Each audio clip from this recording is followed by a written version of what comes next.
श्री सुखदेव जी कहते हैं, इस तरह से भगवान श्री कृष्ण अनेक लीलाओं का वर्णन करते हैं। पुनः बताते हैं कि एक राजा था जिसका नाम था वानासुर। उसकी कन्या का नाम था उषा। उसने रात में स्वप्न देखा भगवान श्री कृष्ण के पौत्र अनिरुद्ध को उसने योग माया के द्वारा अनिरुद्ध का हरण करवाया। भगवान श्री कृष्ण को पता चला तो वानासुर की राजधानी में आक्रमण करके उस बानासुर को जीतकर उसकी कन्या उषा के साथ अनिरुद्ध का विवाह संपन्न करा के भगवान द्वारिकापुरी में लौटे। इति लब्ध्वा भयं कृष्णं प्रणमयं शिरसासुरः प्रायुन्मिमं रथमारोप्य स्वधवा समुपानयतम्।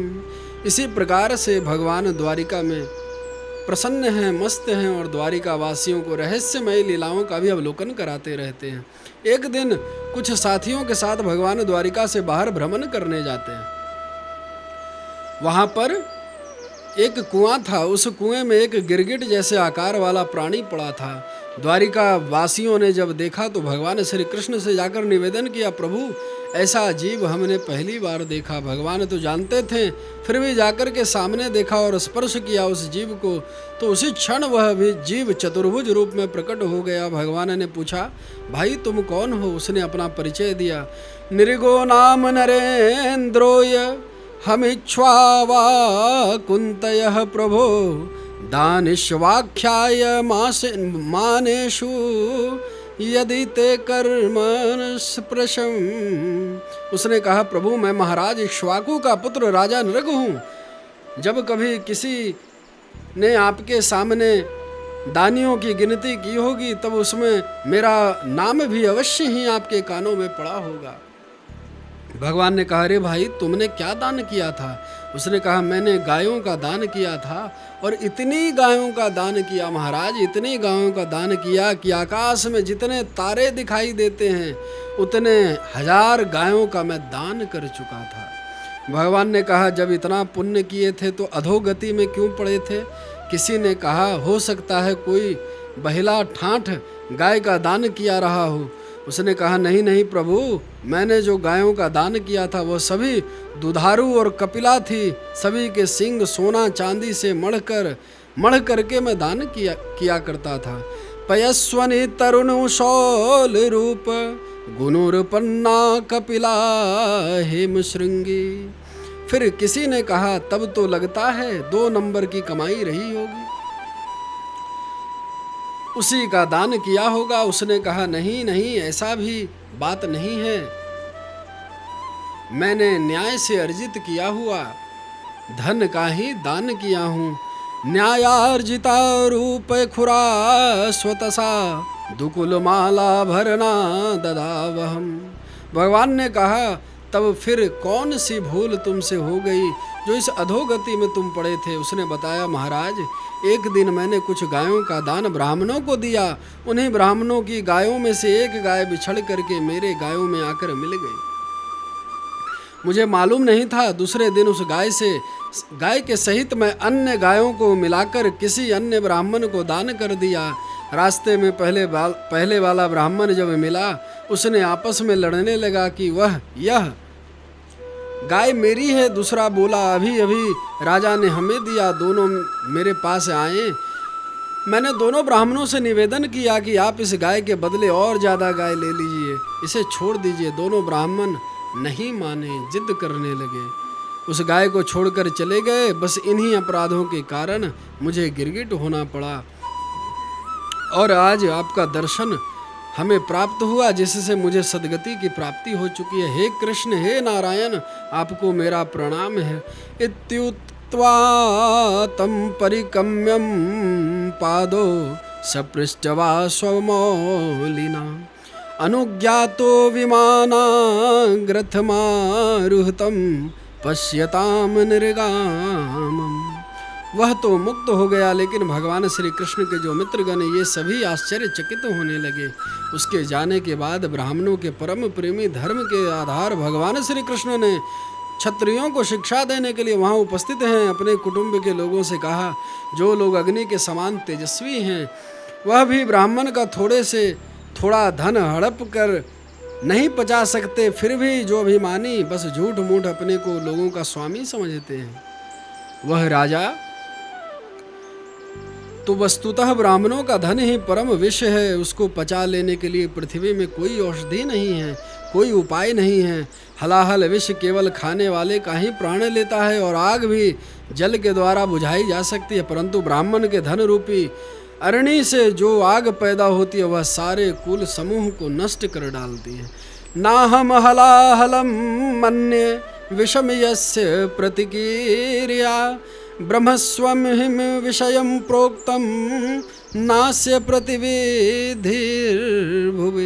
भगवान कहते हैं, जो मनुष्य अपनी या दूसरी की दी हुई ब्राह्मणों के वृत्ति, उनकी जीविका के साधन छीन लेते हैं, वो 60,000 वर्ष तक विष्ठा के कीड़े होते हैं। स्वदताम परदत्वाम वा ब्रह्मवृत्तिम हरेच्चयः प्रविष्टवि वर्ष सहस्राणि विष्ठायाम जायते कृमिः। इसलिए मैं तो यही चाहता हूँ कि ब्राह्मणों का धन कभी भूल से भी मेरे खजाना में ना आए, क्योंकि जो लोग ब्राह्मणों के धन की इच्छा भी करते हैं उसे छीनने की बात तो अलग रही, वो इस जन्म में अल्प आयु शत्रुओं से पराजित और राज्य भ्रष्ट हो जाते हैं, और मृत्यु के बाद भी वह दूसरों को कष्ट देने वाले सांप ही बनते हैं। यह दंड भगवान ब्राह्मणों के धन को हड़पने का बताया है। यदि ब्राह्मण के धन का अपहरण हो जाए तो वह अपहृत धन उस अपहरण करने वाले को अनजान में उसके द्वारा यह अपराध हुआ तो भी अधोगति के गड्ढे में डाल देता है। जैसे ब्राह्मण की गाय ने अनजान में उसे ले लेने वाले राजा नृग को नरक में डाल दिया था। समस्त लोकों को पवित्र करने वाले भगवान श्री कृष्ण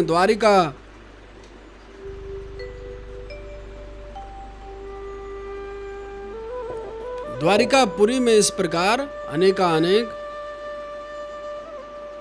उपदेश अपने राज्यवासियों को, ग्रामवासियों को प्रभु प्रदान करते हैं। ऐसे दयालु श्री कृष्ण मानवों को अनेकों दृष्टांत देकर भगवान समझाते हैं, मानव समाज को शिक्षा प्रदान करते हैं। यह श्रीमद् भागवत से हर एक प्राणी को शिक्षा लेते रहना चाहिए और निरंतर भगवान का भजन करते रहना चाहिए।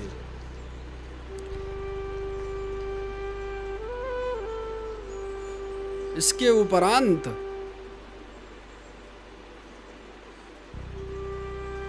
बड़ा सुंदर मित्रता का प्रतीक जिसे कहा जाए, वो एक ही मित्रता, आजकल तो मित्र है ही नहीं उस प्रकार के, आज मित्रता बची कहाँ है। आप देख सकते हैं कली काल में किस प्रकार की मित्रता होगी। मित्रता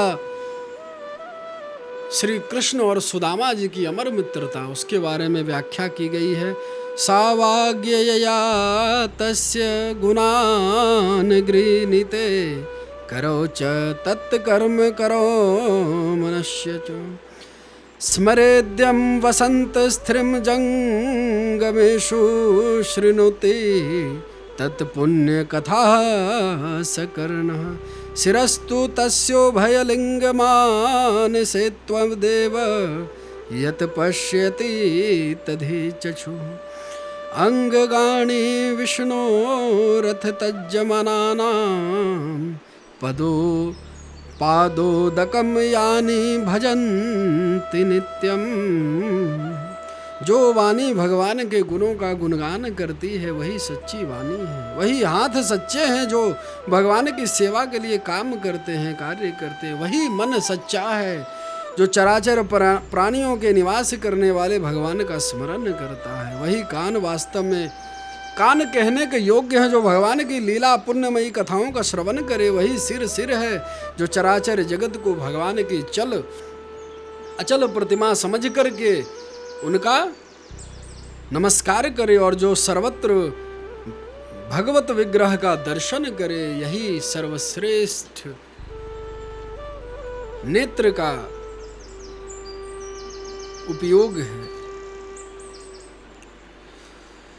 इस प्रकार श्री सुखदेव जी कहते हैं महाराज, श्री सुखदेव जी महाराज कहते हैं विविध माध्यमों से भगवान पृथ्वी का भार हरण किया। परीक्षित, भगवान के तो चरित्र तो अनंत हैं, कहाँ तक कहें, क्या क्या बताएं। अब तुम यदि कोई जिज्ञासा रखते हो तो बताओ। तब परीक्षित ने कहा, प्रभु निसंदेह भगवान के चरित्र अनंत हैं, अनंत हैं, परंतु आपने बार बार भगवान को दीन बंधु नाम से पुकारा तो अवश्य है, लेकिन दीन बंधुता पूर्ण चरित्र अभी तक आपने सुनाया नहीं। सुखदेव जी को सुदामा की याद आ गई। बहुत बढ़िया प्रश्न कर रहे हो परीक्षित, ध्यान से सुनो। एक ऐसा पावन चरित्र तुम्हें सुनाता हूँ। सुदामा जी का परिचय देते हैं। कौन है सुदामा जी?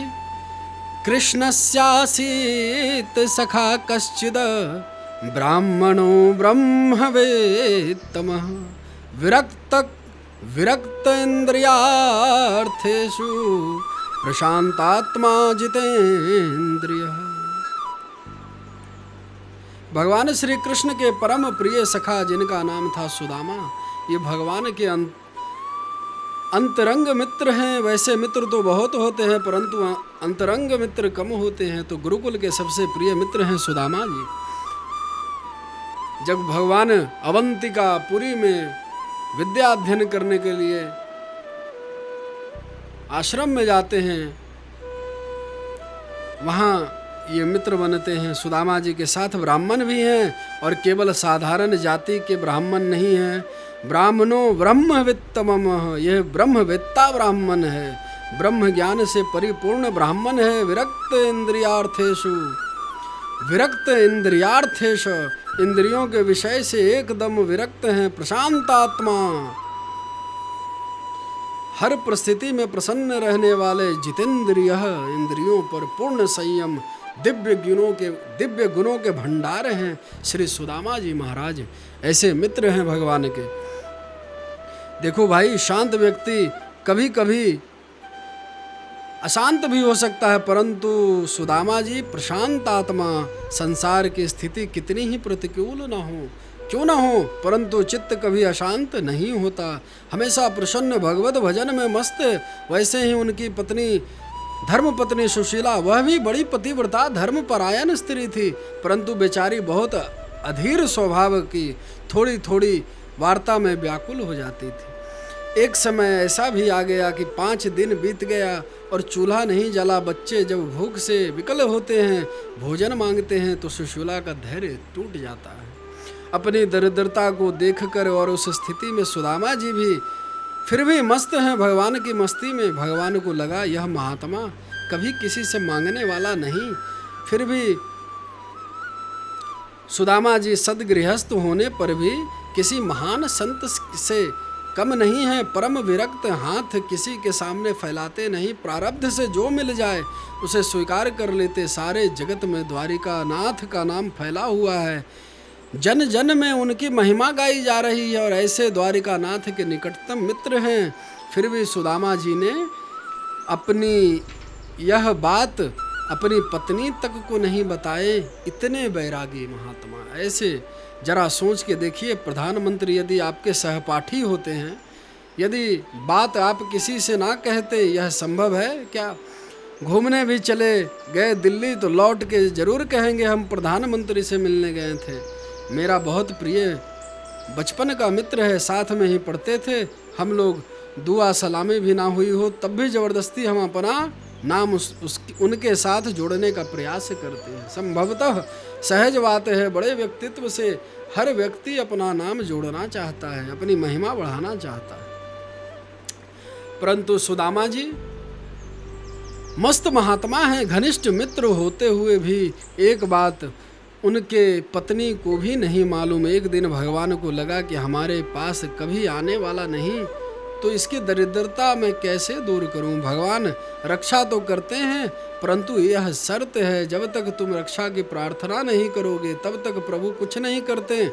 तुम उन्हें रक्षक तो मानो, उनसे प्रार्थना तो करो, तब फिर सब काम संभाल लेंगे। सकृतेव प्रपन्नाय त्वास्मिनीते याचते अभ्यम सर्वभूतेभ्यो ददात में तत् व्रतम मम। एक बार शरणागत होकर जो कहता प्रभु मैं तेरा, कर देता मैं अभय उसे सब भूतों से, यह व्रत मेरा। यह भगवान का व्रत है कि एक बार तुम्हें मेरे पास आना ही पड़ेगा, मुझसे कहना ही होगा प्रभु हम तुम्हारे हैं। इसके बाद फिर जिम्मेवारी सब मेरी है, पहले तुम तो स्वीकार करो। अन्याश्रियन्तो मायया जना पर्युपासते, तेषां नित्याभियोक्तानां योगक्षेमं वहाम्यहम्। भगवान का ये शर्त है, योगक्षेमं वहाम्यहम्। एक दिन भगवान को लगा कैसे इसको बुलाऊं, तो भगवान एक साधु बनकर पहुंच गए सुदामा के दरवाजे पर। आवाज लगाई भिक्षाम देहि माते, तो सुशीला बाहर निकली, प्रणाम करके बोली क्षमा करें महाराज, मेरे यहाँ सूतक है, मैं आपकी कोई सेवा नहीं कर पाऊंगी। महात्मा बोले किस बात का सूतक? सुशीला ने कहा अरे महाराज बेटी हुई है। महात्मा ने कहा अच्छा, उस बिटिया का क्या नाम है? अरे महाराज मेरी बेटी का नाम है दरिद्रता देवी। जब से पैदा हुई तब से लेना देना सब बंद हो गया, सूतक लग गया, बहुत जबरदस्त सूतक लगा है महाराज। महात्मा बोले अरे अब समझा, दरिद्रता ने जन्म लिया तो देना लेना बंद, यही बात है ना महाराज। कहने में संकोच लगता है कि एक साधु को मना कैसे करूं। साधु ने बोला देवी तुम तो सुदामा जी की पत्नी हो ना, ये कुटिया सुदामा जी की है। हाँ महाराज आप मेरे पति देव को जानते हो? साधु बोला बहुत अच्छी तरह से जानता हूँ, क्या तुम्हें नहीं मालूम उनके परम मित्र द्वारिका नाथ श्री कृष्ण हैं। सांदीपनि ऋषि के गुरुकुल में वो दोनों साथ साथ पढ़ा करते थे। यह बात सुनकर सुशीला के होश उड़ गए। अरे महाराज क्या कह रहे हो, क्या मेरे पति देव भगवान द्वारिका नाथ के मित्र हैं? महात्मा बोले हाँ हाँ, तुम्हें पता नहीं, उसने बताया नहीं क्या कभी तुम्हें? महाराज मुझे तो कभी नहीं बताए। महात्मा ने कहा अरे देवी जी वह बड़े साधु स्वभाव के हैं।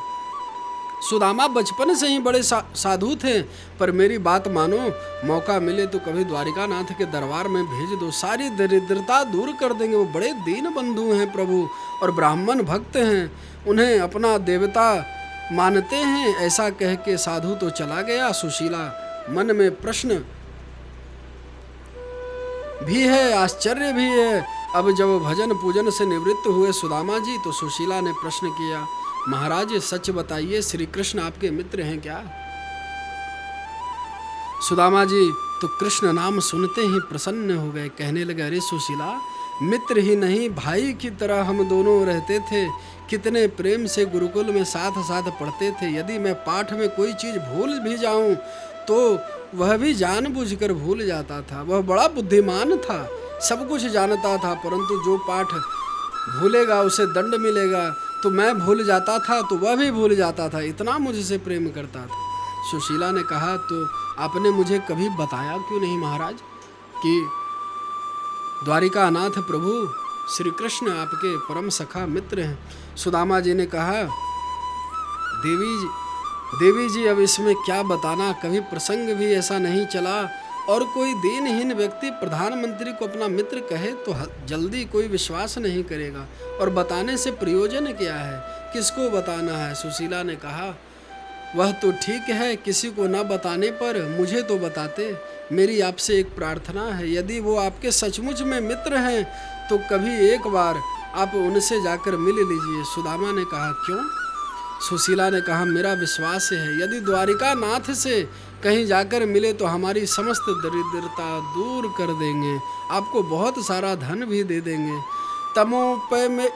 तमोपै ही महाभाग साधु नाम च परायणम, दास्यति द्रविणम भूरि सीदते ते कुटुम्बिने। सुदामा जी ने कहा अरे पागल, इतने वर्षों के बाद तो मैं अपने सखा से मिलने जाऊं, और मिलने भी गया तो दरिद्रता लेकर जाऊं उसके सामने, कुछ याचक ना जाकर करूं, यह बात गलत लगेगी। मैत्री तभी तक जब तक कोई स्वार्थ मन में नहीं, स्वार्थ सिद्धि की यदि भावना हुई तो मित्र इतना बड़ा बन गया है तो चलो आज कुछ अपना काम चला लेते हैं, तो गई मित्रता खटाई में। मैं कभी नहीं मांगने वाला, सुशीला जानती है ये सिद्धांतवादी बहुत हैं, लेने देने पर ज़्यादा जोर मारा तो ये जाने वाले नहीं हैं, तो तुरंत भाषा बदल दी। अरे महाराज, मेरा मतलब यह थोड़े कि आप उनके सामने हाथ पसारो। मेरी तो प्रार्थना सिर्फ यह है कि एक बार सिर्फ आप मिल आओ। सुदामा ने कहा, देवी जब तुम बार बार मिलने की बात कहती हो तो मेरा भी मन लालायित हो रहा है। उससे मिलने को इतने वर्षों के बाद हम दोनों मित्र मिलेंगे, कितना आनंद आएगा। ओहो, सारा गुरुकुल नाचने लगा। सुदामा के मन में मिलने की उत्कंठा उदय हो गई, पर मन में एक ही अभिलाषा कि मेरे कन्हैया की जो कीर्ति चारों तरफ व्याप्त हो रही है, ऐसे अपने प्यारे कीर्तिमान से मिलूंगा तो कितना आनंद प्राप्त होगा। लेकिन मुझे तो यह भी नहीं मालूम कि वह रहता कहाँ है। जब वह पढ़ने आया था तब तो मथुरा में रहता था, आजकल वह मथुरा छोड़ चुका है।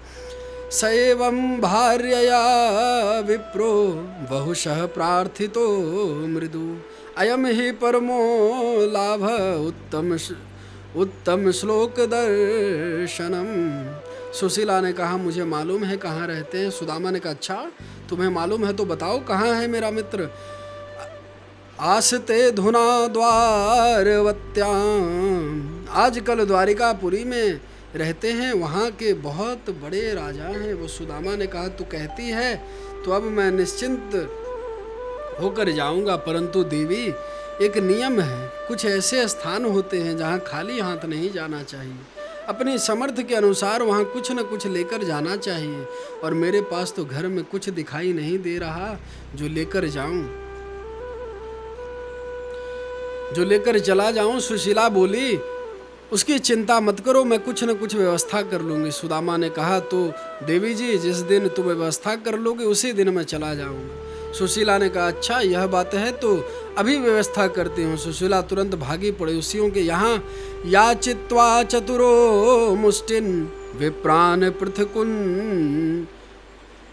पृथकुन तंडुलान चैलखंडे तात बंधवा भत्रे प्राददा पायनम। 4 मुट्ठी चावल सुशीला ने 4 ब्राह्मणियों के घर से मांग लाई। सोचो ऐसी विचित्र दरिद्रता सुदामा जी के यहाँ कि एक घर से कोई कर मुट्ठी चावल देने को तैयार नहीं। सुदामा जी कभी हाथ पसारते नहीं। सुशीला भी कब तक मांगे, किस किस से मांगे। अब 4 मुट्ठी चावल तो इकट्ठे हो गए, परंतु रखने को वस्त्र नहीं जिसमें बांध कर दे दी जाए। पूरा घर छान मारा, तब एक बहुत पुरानी जीर्ण शीर्ण धोती मिली। इस धोती को दुबरा तिबरा करके बांधी, क्योंकि चैल खंडे न तान बंधवा, एक के नीचे एक परत लगाए तो 4 मुट्ठी चावल की पोटली तैयार हो गई। और अपने स्वामी जी को देते हुए सुशीला बोली, महाराज आप जब भी अपने मित्र से मिले तो मेरा एक निवेदन अवश्य कह देना। सुदामा ने कहा, कौन सा निवेदन देवी। सुशीला ने अपनी मनोव्यवस्था थोड़े से शब्दों में कहती है, 1 मास 2 पाख में 2 एकादशी होए, मेरे घर गोपाल जू नित्य एकादशी होए। सुशीला का भाव क्या है, संदेश से कहती है, हे द्वारिकानाथ, आपके सभी भक्त एकादशी का व्रत महीने में 2 बार करते हैं, परंतु मेरे यहाँ 12 मास एकादशी बनी रहती है। कभी इस मेरे घर में द्वादशी आएगी भी नहीं कि नहीं। सुदामा जी बोले, ठीक है देवी जी, यदि अवसर मिला तो तेरा यह संदेश भी उसे सुना दूंगा। और ऐसा कहकर बगल में पोटरी दबाए सुदामा जी चल पड़े। ऐसी दरिद्रता के साथ जब सुदामा जी बहुत थक गए तो एक वृक्ष के छांव में थोड़ी देर को लेट गए और मन में स्मरण करने लगे, कन्हैया अब मुझे पता चला नहीं जा रहा, अब मुझे चला नहीं जा रहा, अब मुझे पार लगा तेरा ही भरोसा, मेरे श्याम सुंदर भगवान का नियम है। जो तू आवे कुपग मैं आऊं पग साठ। दोनों परम प्रिय मित्र हैं। भगवान ने ऐसी लीला रची, सुदामा को सीधे ले जाकर द्वारिका में सुला दिया। एक रथ वाले बनकर वहाँ रथ लेकर भगवान अपने रूप बदल कर वहीं पे प्रकट हुए और सुदामा जी से बोलने लगे कि हे ब्राह्मण देव, कहाँ जा रहे हो? उन्होंने कहा मैं द्वारिका जा रहा हूँ। उन्होंने कहा अच्छा द्वारिका जा रहे हो, मैं भी उसी रास्ते से जा रहा हूँ, चलो मेरे साथ, मैं आपको वहाँ छोड़ दूंगा। सुदामा जी कहते हैं भैया, मुझे तुम्हें कर देने के लिए, तुम्हें किराए देने के लिए मेरे पास कोई पैसे धन नहीं है। तो वह जो कि भगवान श्री कृष्ण का ही रूप बनाकर आए हुए थे, वो बोलते हैं मुझे कोई कर नहीं चाहिए, आप ऐसे ही चलिए, प्रभु का गुणगान कथा सुनाते चलिए, वही मेरा कर हो, वही मेरी किराया हो जाएगी। दोनों परम प्रिय मित्र जब वह श्री कृष्ण के रूप में ही द्वारिकापुरी जब छोड़ देते हैं, तो वहाँ जब पहुँचे तो बड़े बड़े विशाल भवन दिखाई दिए। भौचक्के होकर सुदामा जी तुरंत खड़े हो गए। एक पथिक आता दिखाई दिया। सुदामा ने कहा भैया जी, एक निवेदन करूं? उसने कहा बोलिए। हमें द्वारिकापुरी जाना है, बता सकते हो यहाँ से द्वारिका कितनी दूर होगी? हंसता हुआ राहगीर बोला बाबा, ये द्वारिका में ही आप खड़े हो। सुदामा जी सोचने लगे, हे भगवान, इसका मतलब द्वारिका में हम आ गए। अरे भैया, एक बात और बता दो, यहाँ द्वारिका में मेरा कन्हैया कहाँ मिलेगा? उसने कहा बाबा, ये कन्हैया कौन है? सुदामा जी बोले भैया, मैं तो और पता ठिकाना ठीक से कुछ नहीं जानता, परंतु उसका पूरा नाम है कृष्णचंद्र। मेरे बचपन का मित्र है ना, इसलिए मैं उसको कन्हैया कन्हैया ही बुलाया करता हूँ। राहगीर अब तो फटी फटी आंखों से देखने लगा। अरे महाराज, आप किसका नाम ले रहे हो? जिनका आप नाम ले रहे हो वो यहाँ के सर्वेश्वर हैं, उनका नाम ऐसे नहीं लिया जाता जैसे आप बोल रहे हो। सुदामा ने कहा तो भैया कैसे लिया जाता है, तुम ही बता दो। राहगीर ने कहा अरे बाबा, उनके नाम में विशेषण लगाए जाते हैं, बड़े बड़े अदब के साथ। श्री श्री 1008 श्री महाराजाधिराज द्वारिका नाथ श्री कृष्णचंद्र जी महाराज, ऐसे बोला जाता है। नाम इतना लंबा चौड़ा सुनकर के सुदामा जी सोचने लगे, हे भगवान, इतना लंबा चौड़ा नाम हो गया उसका।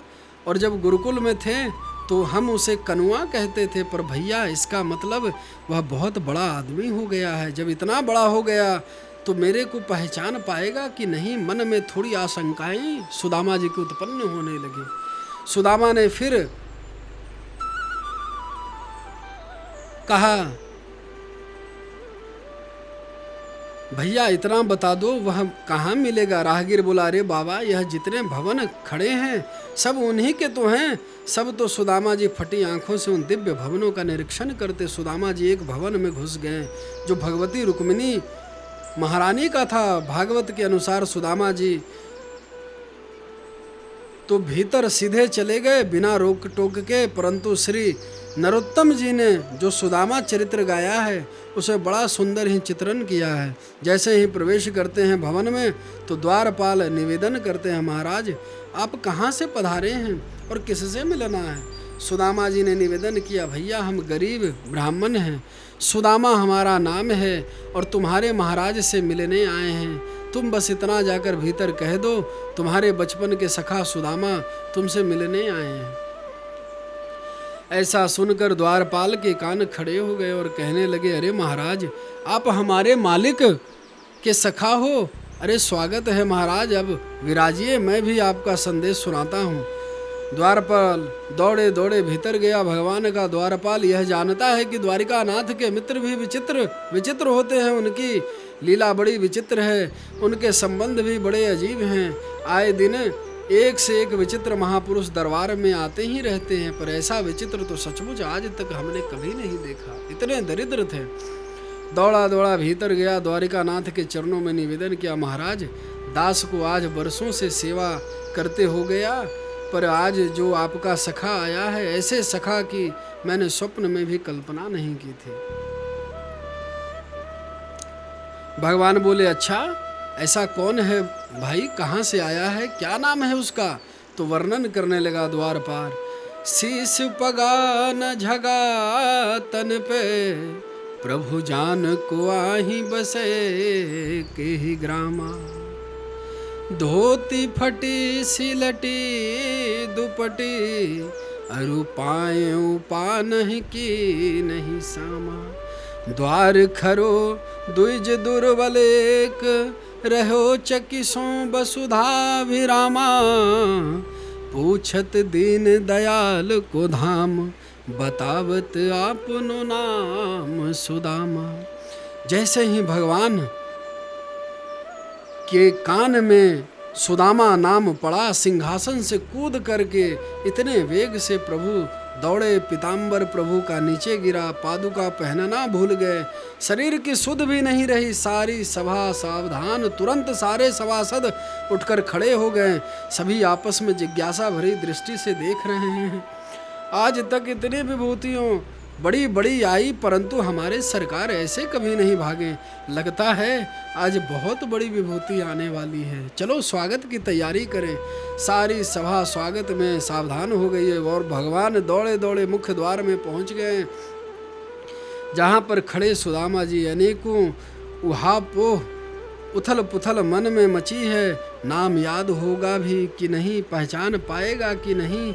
और जो भगवान की दृष्टि पड़ी बंधुओं, तुरंत दौड़ के भगवान दीनानाथ ने, द्वारिका नाथ ने सुदामा को गले से लगा लिया। भगवान को, सुदामा को लगा जैसे आनंद के महासागर में गोता लगा रहे हो। ऐसे प्रभु दोनों मित्र के नेत्र सजल हो गए। न तो सुदामा जी कुछ बोल पाए, न द्वारिका नाथ ही कुछ बोल पा रहे हैं। और भगवान ने तुरंत सुदामा जी का हाथ पकड़ के भीतर जैसे ही सभा में प्रवेश किए, सारी सभा सुदामा जी का दर्शन करके घोर आश्चर्य में पड़ गई। सभा की भव्यता को देखकर सुदामा जी भी आश्चर्यचकित हो गए। और हमारे द्वारिका नाथ इस दीनहीन के लिए दौड़े जा रहे हैं, यह देखकर सारे सभासद आश्चर्य में डूब गए। आने वाला ऐसा होगा स्वप्न में भी किसी की कल्पना नहीं थी। भगवान ने सुदामा जी का हाथ पकड़ के अपने निज सिंहासन पर, जो सबसे ऊंचा सिंहासन था सभा में, उस पर ले जाकर भगवान ने सुदामा जी को बिठा दिया। अथोपवेश्य पर्यकंके, स्वप्ने संख्ययौ समर्हनम। उप्यहत्वा वनिज्यास्य, पादौ पादावने जनि। सुदामा जी बार बार मना करते हैं, लेकिन भगवान नहीं मानते। बरबस प्रभु ने सुदामा को बिठा दिया। रुक्मिणी जी आश्चर्य भरी आंखों से देख रही थी, यह अवधूत आखिर कौन है? मेरे प्रभु इसके प्रति इतने समर्पित भाव में भरे हुए हैं। सोचती है रुक्मिणी महारानी की एक ओर तो इतना दीनहीन और दूसरी ओर कितना भाग्यशाली कि मेरे मालिक इसे अपने सिंहासन पर बैठने का आदर प्रदान कर रहे हैं। भगवान ने एक दृष्टि रुक्मिणी की ओर डाली, आंखों से ही संकेत दिया चरण धोने के लिए, तुरंत जल लाओ। यह संकेत पाते ही रुक्मिणी एकदम हड़बड़ा के भागी भीतर। मन में और आश्चर्य छा गया कि प्रभु ने आज पहली बार जल लाने की आज्ञा दी है। सभा में सैकड़ों दास दासी सावधान हाथ जोड़कर खड़े हैं। प्रभु का कोई संकेत मिले हमें सेवा करने की, परंतु इतने सेवकों के रहते हुए भी भगवान आज पटरानी को आदेश दे रहे हैं। रुक्मिणी को इसी से समझ में आ गया, साधारण महापुरुष नहीं हो सकता। इसके चरण धोने के लिए प्रभु मुझे भेज रहे हैं। परंतु पानी लेने को भीतर गई और भगवान सुदामा जी के चरणों के पास बैठे हुए, दोनों चरणों को भगवान ने उठाकर जबरदस्ती अपनी गोद में रख लिया और अपने पीताम्बर से सुदामा जी के चरणों की धूल झाड़ने लगे। और जैसे ही सुदामा के चरणों पर भगवान का कर कमल पहुंचा, इतने कांटे चुभे हुए थे बंधुओं, न जाने कितने फफोले पड़े हुए थे उन चरणों में। भगवान कांटा निकालते हैं तो रक्त बहने लगता है। फफोलों में छोटे छोटे कंकर भरे हुए हैं। ऐसे चरण तल की स्थिति को देखकर द्वारिका नाथ इतने द्रवीभूत हो उठे कि जब तक रुक्मिणी पानी लाती तब तक प्रभु के नेत्रों से अश्रु की धारा प्रवाहित होने लगी।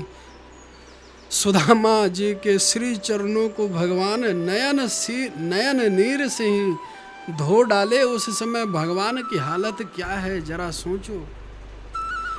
ऐसे बेहाल बेबाइन सो पग कंटक जाल लगे पुनि जोई। हाय महादुख पायो सखा तुम आए ते न किते दिन खोई। देखी सुदामा की दीन दशा करुणा करके करुणा निधि रोए।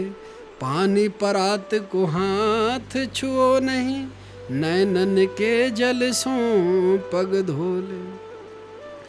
बाल सखा के पद देखे तब कांपे मुरली वाले। नंगे पांव चलने से पड़े हुए थे पांव में छाले। प्रभु ने अपने आंखों के अपने नेत्रों के जल से श्री सुदामा जी के चरण को धोए। भगवान के विशाल कमल जैसे नैनों से प्रवाहित नीर को जब रुक्मिणी जी ने आकर देखा कि जिस जल को चरण धोने के लिए लाई थी उसकी अब आवश्यकता ही नहीं, सुदामा जी के दोनों चरण धुले हुए दिखाई दिए। रुक्मिणी के आश्चर्य का ठिकाना नहीं रहा। कल्पना करने लगी खड़ी खड़ी कि यह ब्राह्मण कितना भाग्यशाली है। किमनेन कृत्यम पुण्यम वधूतेन भिक्षुणा श्रियाहीनेन लोकेस्मिनं गर्हितेना धमेन च। जहाँ एक ओर यह दीनहीन ब्राह्मण वहीं दूसरी ओर आज मुझे संसार में इसके समान दूसरा कोई भाग्यशाली नजर नहीं आ रहा। कितना भाग्यशाली यह ब्राह्मण है।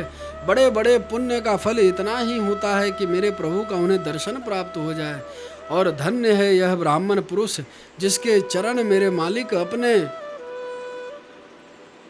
नयन नीर से प्रक्षालित कर रहे हैं। आज सारा संसार सुदामा जी की सराहना मन ही मन कर उठा। रुक्मिणी जी ने मन में विचार किया, संसार क्या संपूर्ण त्रिलोकी में सुदामा जैसे धनवान कोई नहीं हो सकता। भगवान विचार करते हैं, मेरा मित्र सिंहासन पर सहमा सा है, कुछ बोल नहीं पा रहा, दृष्टि ऊपर नहीं उठा पा रहा है। तो भगवान को लगा कि मित्र को संकोच में नहीं डालना चाहिए।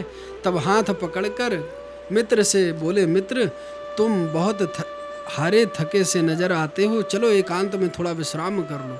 हाथ पकड़कर भगवान भीतर ले गए, सुंदर स्नान करवाए, वस्त्र धारण करवाए, विविध व्यंजनों का भोजन करवाए। इसके बाद प्रभु ने अपनी सैया पर ले जाकर विश्राम दिलाया। सुदामा जी ने जैसे ही लेटे भगवान उनके चरण दबाने लगे। सुदामा जी बार बार प्रभु का हाथ पकड़ते। सुदामा जी बार बार श्री द्वारिका नाथ अपने मित्र श्री कृष्ण के हाथ पकड़ते हैं, फिर भी भगवान मानते नहीं। रुक्मिणी ने देखा मेरे मालिक जब चरण सेवा कर रहे हैं तो मैं भी कुछ सेवा करूं। कुछ समझ में नहीं आया तो पंखा करने लगी, हवा करने लगी। सुखदेव जी कहते हैं, परीक्षित कौन कहेगा कि सुदामा दरिद्र है? अरे इसके समान भाग्यशाली और कौन हो सकता है? जिन लक्ष्मी की कृपा बड़े बड़े देवता तरसते हैं, वही लक्ष्मी जी आज सुदामा जी की सेवा कर रही है। और उस लक्ष्मी का पति नारायण आज चरण सेवा कर रहे हैं। साक्षात लक्ष्मी नारायण जिसकी सेवा में तत्पर हूँ, संसार में उससे बड़ा धनवान कौन हो सकता है? कौन हो सकता है? यह निष्काम भक्ति का चमत्कार है। भगवान ने अनुभव किया, जब से मेरा सखा आया है एक शब्द भी अपने मुंह से नहीं बोला, एकदम मौन, केवल सर हिला के संकेत में स्वीकृति देता रहता है, बोलता कुछ भी नहीं।